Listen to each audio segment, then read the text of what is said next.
உங்களைப் போல எங்களிடம் நேரடியாக அன்பு செலுத்தியிருக்கிறீர்கள். தீர்க்கும் பொழுதும் கைப்பிடிக்கும் போதும் நம்மளை அழைக்கும் போதும் இருக்கிற ஒரு அன்பு இருக்கு இல்லையா, ஒரு அன்னை அன்புக்கு முதலாக மறுக்கவே முடியாது. என்ன சொன்னாலும் மறுக்க முடியாது.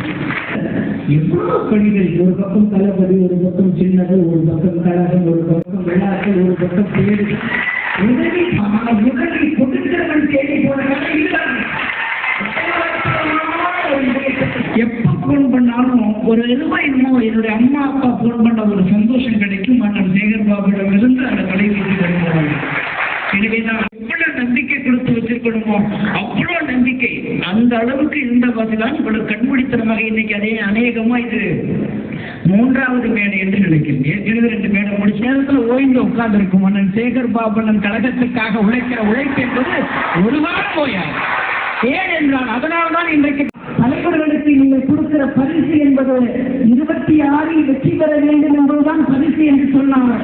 நண்பர்களே, இப்போது அன்பு இருக்கிறது. இப்பேற்பட்ட ஒரு தலைவனை பெற்றிருக்கிறது இந்த தலைமுறைங்கிற உதவிக்கு செய்யப்பட்ட ஒரு சிற்பியாக இன்றைக்கு அந்த சிம்மாசனத்தை அலங்கரித்துக் கொண்டிருக்கிறார். அவருக்கு கிடைக்காத வாழ்த்தும் அன்பு உலகத்தில் யாருக்கும் கிடைக்காது. அவ்வளவு வாழ்த்து கிடைக்கும். ஆனால் இந்த நேரத்தில் இந்த வெறும் வாழ்த்து அரங்கமாகவோ செலுத்தினோம். நாமளும் வந்து ஒரு என்றால் மதம் என்னும் கரையான் தமிழகத்தை எப்படி அழிக்கலாம் என்று தொடங்கி கொண்டிருக்கிறது. எந்த உருவத்தில் எந்த ஓரத்தில் எந்த இடத்தில் வந்து அழிக்கலாம் என்று இருக்கிறோம். எனக்குதான் இன்னைக்கு நிறைய பேர் சொல்லுவாங்க, மாநில தேர்தல் ஏன் மத்தியத்தை பற்றி பேசணும் என்பார்கள். அவ்வளவுதான் அவர்களுக்கு அரசியல். முதல்வருக்கு நாம் கொடுக்கிற பரிசு என்பது என்ன தெரியுமா? இந்த முறை திராவிட முன்னேற்ற கழகத்துடைய கூட்டணிகள் தொடங்குகிற நம்ம அப்புறம் சேர்ந்துட்டோம். 26க்கு பிறகு வென்ற பிறகு வெற்றி விழாவில் எல்லாரையும் கொண்டு போய் நம்மளுடைய முதல்வருடைய காலடியிலும் அவருடைய இதயத்திலும் செலுத்தலாம்.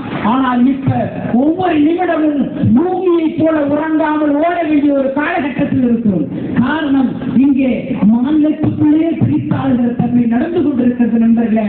எனவேதான் இந்த விழாக்களை வெறும் பாராட்டு விழாக்களாகவோ முடியாது. ஆனால் அவர்களுக்கு நாம் பக்கபலமாக இருக்க வேண்டியிருக்கிறது. கைப்பற்றிக் கொண்டு மகிழ்ச்சியோடும் புகழ்வரை புகழ்ந்து எப்பேற்பட்ட ஒரு தலைமுறையை கேட்கின்ற எப்பேற்பட்ட ஒரு தலைமுறைக்கு இந்த